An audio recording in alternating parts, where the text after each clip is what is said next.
Okay, it's Monday, March 18th, 2013. Here are your objectives for the day: Common Core, 21st Century Learning Skills, Content and Language objectives.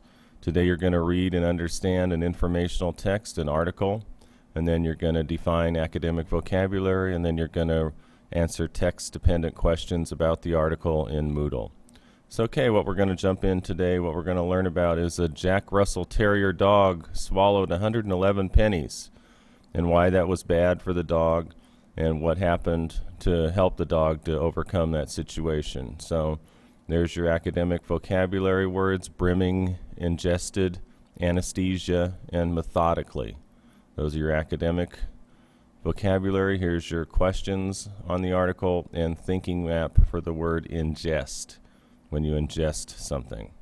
Second article is about how most teenagers and tweens use their smartphones to access the webs, very high percentage, as opposed to adults, where it's a very low percentage of adults that access the web through their smartphones. Most adults do it through a traditional computer. Most kids do it through a smartphone. So very interesting article. We're going to learn about that. Academic vocabulary: access, percentage, confiscate, status symbol, and your critical thinking challenge, and other questions.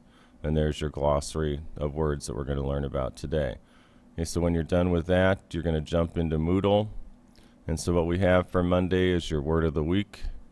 Let's take a look at the word of the week. The word of the week is bias. Definition: a tendency to believe that some people, ideas, etc., are better than others, that usually results in treating some people unfairly. So the sentence that I came up with is: the company was accused of racial gender bias. Bias is usually used in a negative connotation. It's not a good thing. So there's the thinking map for the word bias, all the words that are attached to it: preconception, prejudice, predetermine, all pretty much negative connotation. So not a good thing to be accused of bias. So then you're going to go back in. We'll take a look at what else is in Moodle for us. We have your lesson, your classwork. We have a video about the dog and about the smartphones. And then when you're done, go ahead and take your daily quiz. Okay, that's it for today.